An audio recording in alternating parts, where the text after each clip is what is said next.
Hola guardianes de la cultura, bienvenidos a este nuevo video de este pequeño canal. Luego de haber subido varios videos consecutivos hablando sobre la historia y cultura del noroeste argentino, voy a hacer un poco de justicia hablando de un asunto íntimo en la cultura argentina, tal como lo fue la intensa rivalidad entre indios y gauchos en lo que por muchos años fue la frontera sur del territorio.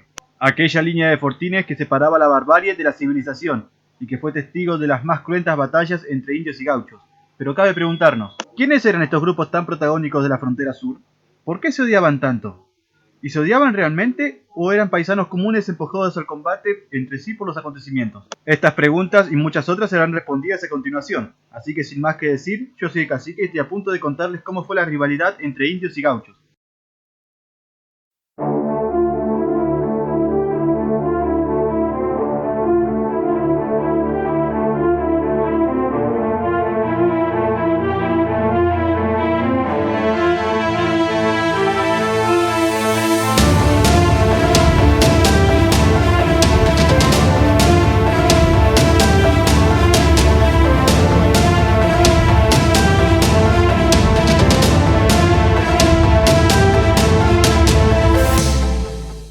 Lo que primero tenemos que tener en cuenta cuando hablamos de este tema es el contexto histórico, y este inicia a partir de la segunda fundación de la ciudad de Buenos Aires en 1580.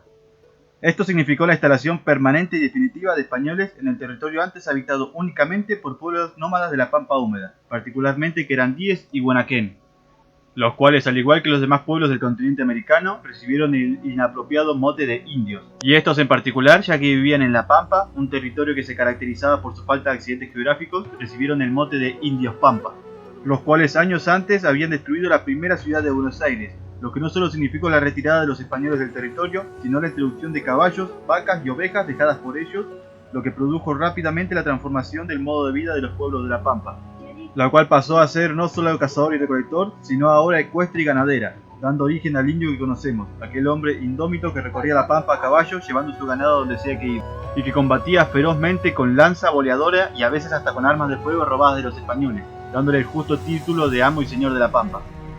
Volviendo a los españoles de la recién fundada Buenos Aires, estos, a diferencia de lo que sucedía en otros virreinatos, no tenían oro ni plata ni una producción abundante de recursos, por lo que únicamente existían para cuidar esa ubicación estratégica a la salida del Río de la Plata.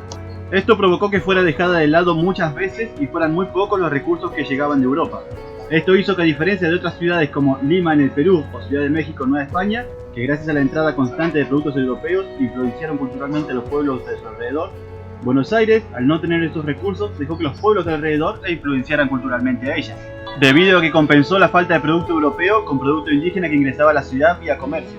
Fue en este contexto que los niños que nacían en esta ciudad crecían ajenos de la cultura a la que supuestamente pertenecían, y adoptaban la cultura original de la tierra en la que nacieron. Sin mencionar que la mayoría de los niños que nacían eran mestizos o mulatos, por lo fluidas que eran las interacciones entre distintos seres humanos en esta parte del mundo. Esta situación provocó que los niños no pudieran heredar una identidad cultural de ninguno de sus progenitores, y terminaran creando una identidad propia. Fue así que se dio origen al gaucho, formidable guerrero el cual había nacido tomando lo mejor de ambos mundos, pero que en la práctica no era bienvenido en ninguno de ellos.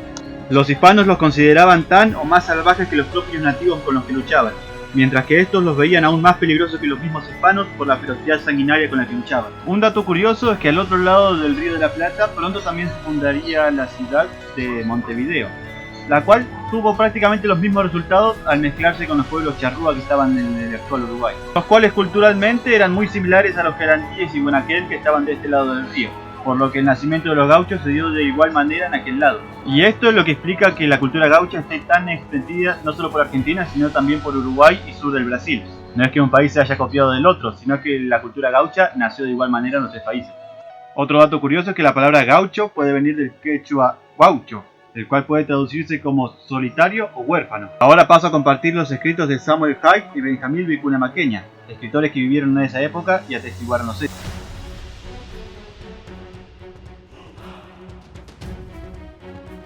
El país, llamado Las Pampas, es completamente llano y sin atractivos en cuanto a paisaje. Se ve de posta en posta sin el más mínimo cambio de vista. Parece, si se puede usar la expresión y sin doler el disparate, un auténtico mar de tierra. Abunda en pasto y yuyos altos hasta el arroyo del medio, pero aquí se hace más fértil con mucho matorral y árboles pequeños, muchos de estos frutales, durazneros, ciruelos y almendros, etc. Este es el campo disputado entre indios y gauchos. Por consiguiente, todas las postas y poblados están fortificados para resistir los sanguinarios ataques de los indios. El modo de hacer esas fortificaciones merece notarse por su singularidad.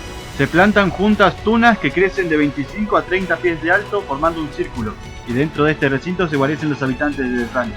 A veces hay zanjas alrededor de estas defensas. Como los indios van armados únicamente de arcos, flechas y lanzas largas, no pueden hacer daño alguno. Los gauchos tienen generalmente mosquetes y pueden hacer fuego con seguridad desde atrás de sus fortines y vegetales, imposibles de romper por caballos y hombres.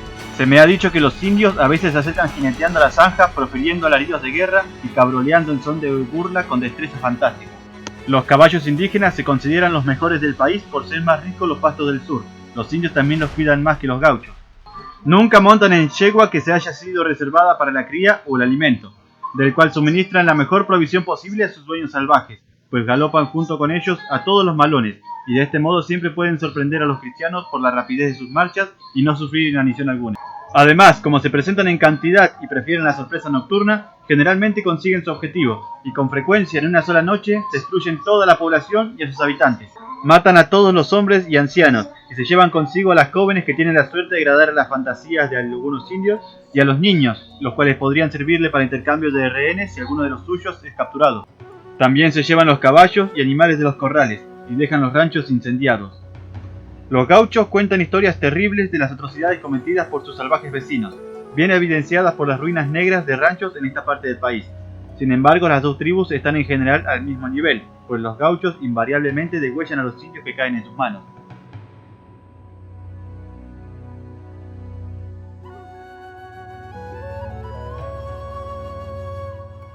El gaucho de la pampa es como el árabe del desierto, es el beduino de la América. Su traje, sus costumbres, su vida es una copia bruta y sin poesía de la Arabia de Saladín. Su chiripá es el bornús, su caballo su única propiedad, el puñal es su amigo, y su casa la sombra de un ombú, cuyo follaje lo refresca en la travesía, cual el árabe reposa al pie de la palmera. El gaucho nace en el suelo, abre los ojos sorprendidos en un chihuahua, crece revolcándose en las cenizas y jugando con el cuchillo, que es muchas veces el único mueble de la casa. Su primera salida al campo es con el lazo, y su próximo ensayo consiste en bolear un avestruz o ayudar a su padre a degollar un toruno. A los 15 años ya es un hombre completo y no pasará mucho para que reniegue de su padre y busque su propia libertad, porque está instruido en todos los resortes de la vida. Su libertad absoluta la indica desde entonces la extensión de su señorío. Es rey en la soledad, la pampa es su dominio. Sus vasallos son todo lo que esté al alcance de su lazo. Es soberano de la pampa, no posee nada pero es dueño de absolutamente todo. Si su caballo se cansa en la travesía, su lazo le provee otro. Si le da hambre, sus boleadoras y cuchillos le proveen de la carne que decida, ya sea de ganado, avestruces, leones o algún otro animal de la pampa. El único rival que ha osado invadir sus dominios es el indio del sur, animal feroz que entra a la batalla con solo dos objetivos, matar o morir. El indio es al gaucho lo que el tigre al león, y en efecto se aborrecen, y al verse se lanzan el uno hacia el otro con el mero objetivo de descuartizarse. El indio pampa es una bestia feroz, anda desnudo sobre el lomo del caballo con lanza como único atavío, y el pelo negro y áspero sujeto sobre su aplastada frente con una tira de trapo o bayeta colorada. Aunque su rasgo más destacable es el instinto bruto que desvela su indomable valor, pues el indio pampa solo sabe hacer dos cosas, matar o morir. No perdona nunca ni gusta que le perdonen. Como el viento que se levanta en los llanos donde habitan, sus hordas feroces barren los países que recorren dejando a su paso nada más que muerte y desolación. Pero el gaucho ha puesto una valla pasajera a sus incursiones. Para el gaucho, el indio no es diferente a un zorro o un jabalí, y cuando lo atrapa, lo manea, lo degüella, lo carnea y lo despedaza para alimentar a los perros con él. La pampa entera ha sido un enorme campo de batalla entre indios y gauchos, gauchos entre sí, indios entre ellos, e indios y gauchos contra soldados del Ejército Nacional. Todo el territorio era constantemente castigado por largos periodos de guerra, los cuales se interrumpían por algunos años de paz para volver a empezar unos años después. No hay posta en la que no se haya dado un asalto, no hay sendero que no haya conducido 1000 veces las huestes de un malón, no hay gaucho que no haya peleado nunca de hombre a hombre. Es la pampa una nación de formidables guerreros, y si se poblara saldrían de ahí los conquistadores del mundo, como aquellas parajes tártaras de Temerland que hacían pirámides de miles de cabezas después de sus combates. Yo no he visto un solo gaucho en toda la pampa que no tuviera una sola cicatriz en la cara o en las manos. Nuestros dos capataces estaban también lastimados y nos contaban que habían peleado a cuchillo muchas veces. Luego de haber escuchado a estos autores, me gustaría también ahora invitarlos a leer el poema de José Hernández titulado El Martín Fierro. Aunque si no son muy asiduos a la lectura, también pueden ver algunas de sus múltiples adaptaciones cinematográficas. sobre todo la animada, que a pesar de ser una versión para niños y ser la versión más resumida de la historia, no pierde el mensaje de la misma.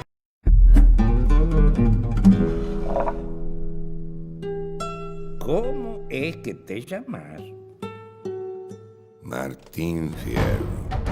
En esta obra ficticia, el gaucho Martín Fierro describe al indio como dormilón, con sueño profundo, capaz de levantarse y salir a matar a sangre fría y volver a dormir pacíficamente como si nada. También los describe como audaces, vengativos, ladrones y vagabundos, aunque con un inigualable coraje. ¡Soldados! ¡Esto es la frontera! Los indios se empecinan en resistir el inevitable triunfo de la civilización. ¡Esto es una guerra! ¡Y la recepción es traición de la patria! El protagonista Martín Fierro en sus reflexiones se halla en un dilema moral, ya que a pesar de ver al indio como un ser despiadado, violento y ladrón, y reconocerlo como su enemigo, pronto también entiende que éste no tenía la culpa, y que éste solamente defendía su libertad, tal como él solo defendía la suya. Los dos empujados a combatir entre ellos por un sistema que los odiaba a ambos. Nos matan de hambre, de frío, y nos mandan contra el indio. Aunque estos personajes no siempre estuvieron enfrentados, sino que tanto en la obra como en la vida real, en muchas ocasiones los gauchos iban a vivir entre los indios y viceversa. Algunos ejemplos pueden ser el caso de Baigorria, un unitario que se fue a vivir en las tolderías con los indígenas para escapar de los federales. Aunque otro ejemplo tal vez mucho más conocido es el del famoso Cipriano Catriel, cacique de la tribu de los Leobuches, el cual, seducido por la vida y comodidades de la ciudad, construyó y habitó una bella casa en la localidad de Azul, la cual podía ser visitada hasta 2021, año en la que fue demolida, la cual, según se cuenta, necesitó de puertas más anchas de lo normal debido a lo fornido que era el cuerpo de este hombre. Y bueno amigos, eso es todo por hoy. No olviden dar like si el video les gustó, comenten qué les ha parecido y suscríbanse para estar al pendiente de más contenido así. Y lo que es más importante, compártanlo para que el conocimiento pueda llegar a más personas. No olviden que el conocimiento es de todos y por ende todos tenemos derecho a él. Ahora me despido, aunque no sin antes recomendarles que lean o por lo menos vean esta hermosa joya. El Martín Fierro, el cual es, sin lugar a dudas, la obra que mejor detalla acerca de la filosofía que hay detrás del conflicto y la rivalidad entre indios y gauchos, y en la mística que se esconde en la enigmática tierra de la Pampa.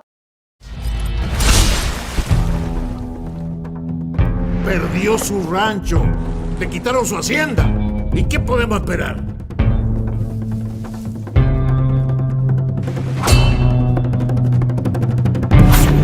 Yo soy gaucho, carajo, y no me avergüenzo.